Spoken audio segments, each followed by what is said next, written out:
Yeah. Yeah, I believe in that. Ivan Ulz wrote that. Ivan Ulz? Yeah, the same guy that wrote San Fernando. I thought you wrote San No, I didn't write San Fernando. Ivan the Ulz from San Francisco. I didn't know that. Yeah, Ivan's too much, man. The mad Latvian. He's beautiful. I don't know him at all, except, He wrote those two songs. He wrote She's Riding High on Me. And together we wrote a bunch of things, man. We wrote Open All Night and, let me see, Basic Changes. We wrote that together. And,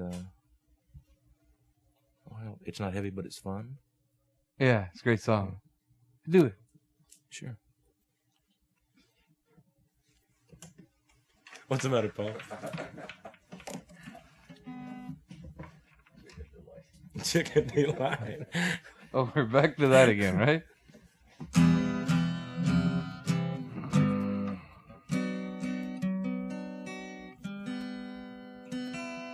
First night I ever met Ivan. You know what haven't I ever talked about Ivan? No. This cat walks up to me one night in a Troubadour and he says, "My name's Ivan Ulz, man. I've been a fan of yours for like 3 years, and I think you're a groovy cat. I think you're insane, but you're a groovy cat. And I've decided it's about time to come up and say hello to you." I said, "Well, hello, Ivan." He says, "Yeah, man." He says, "I write songs." I said, "I write great songs, but nobody knows it yet." He says, "I would like to sing a couple of songs for you." I said, "Well, that's groovy, man. When we get through tonight, we'll go up the house, man, and, you know, sit around and play songs and stuff." And he says, "Okay." So he doesn't know how to drive, but I don't know this at the time, man. But he's borrowed a friend of his station wagon, right? So he's following me, man, in the station wagon. I'm watching this cat, man. He's all over the road, and I said, "That cat didn't act like he was drunk, man." You know? And he's all over the road, man. And he borrowed the station wagon because he had to go, right? He's very intense, man. But on the surface, man, you'd never believe it, right? So I got, Hugh Romney recently. Hugh was cited by one of the Valley papers for living in a place called the Pigpen or something up in the mountains out by Tahunga or Sunland. Hugh is a beat prophet. Has been around for a number of years. Yeah. I've known Hugh. Well, for Hugh was 10, 11 years, he was in the club, right? And he says, "Hey, man," he says, "give me a ride home, will you?" And he had the beard, groovy Hugh. So I said, "Okay." So I'm driving up, man. I let Hugh out, and Ivan's behind me. Well, Ivan he's a pacifist. I mean, really, very much a pacifist. He's a conscientious objector, and I don't knock it, right? I never knock it, but I'm just not that way. Right? Mm-hmm. And pulled up and let Hugh out. We started to drive away, and I heard Hugh yelling, "Hoyt! Hoyt! Help!" And as we pulled up, I saw these two guys, and they got their shirts off, and they're barefooted. They got Levi's, right? And they're hassling with some chick on the sidewalk, right?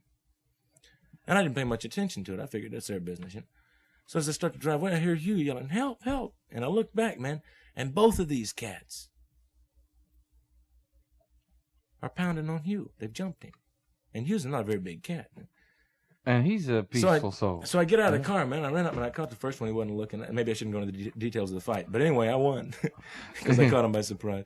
And the one guy's got his hands up, and the other one's laying over by this palm tree, right? And Hugh's standing there jumping up and down, yelling at them. He's saying, "He'll kill you! He'll kill you!" Right? He's screaming at him, jumping up and down, man.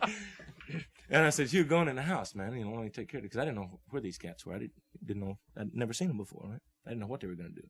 And at this point, I was beginning to think twice about what I was into. But it turned out that they were hassling with this girl about something, and they didn't want to fight her because she still had something they wanted or something. I don't know what it was, man. But they didn't want to hit each other because they were buddies and they were drunk, and they looked around and saw Hugh Romney. He was the first one they saw, so they just ran up and hit him, started beating on him. Yeah. A little bit of... Now, that's what I call insanity, man. Yeah, but I've seen enough in my lifetime. Just absolute, But anyway, so this one idiot, then he says, "You're not so big." And I said, "No, man, I'm not that big. I'm big enough." And he says, "Listen," he says, "where are you from?" I said, "Oklahoma." He says, "I'm from Texas." He says, let's arm wrestle. Right? The cat was really flipped. So, to placate the nut, man, we're on a hood of a Volkswagen in the middle of the night, right? With Romney sitting there looking out the window. And Ivan Ulz, right? This is the first night I met him. He's sitting there in his station wagon with the windows rolled up and the doors locked. I didn't know this until later. And he's watching this, man. And he's ready to go the whole time, man. Straight up. So what does he see? He sees three guys running around, screaming, yelling, fighting on the sidewalk, and then he sees us walk over and start arm wrestling on the hood of a Volkswagen that was parked there, right? So I let the guy put my arm down, right? And then he says, "Where do you hang out?" Right? And I said, "Well, man, I hang out at the Troubadour," because Doug Weston of the Troubadour is not my most favorite person And I don't mind saying that to everyone, you know. Doug knows it. And so I decided I send all the flakes I can run into to Doug's place, right? I've been doing that for years. So I tell this kook, man, I say, yeah, go down to Doug Weston down there. Tell him I said hello. So the cat says, yeah, man, I'll go down there. I'll see you down to Troubadour. I said, sure, man. I got in the car and went up to the house, man. And Ivan tells me, he says, yeah, man, he says, I've known you for a couple, 3 years. He says, we never met, of course, but I've seen you play. He says, as a matter of fact, one time I worked for 3 weekends in Sacramento at a folk music club as Hoyt Axton. I said, what? He says, yeah, man. He said, they didn't know the difference. He said, I just went up and I said, I'm Hoyt Axton and I'd like to sing here. And I went in and I auditioned for him. He said, I do all your songs. And I auditioned for him. And they said, yeah, man, that's groovy, Hoyt. Glad to have you. He says, for 3 weekends. He says, they paid me. So that's Ivan Ulz, man. That's the cat that wrote the song San Fernando and She's Riding High on Me and all these wild songs. And then the one We Survived the Madness. And he's written a lot of other groovy songs. But I just feel like that Ivan should be better known in the world. And that's who Ivan is. He is now. Groovy cat.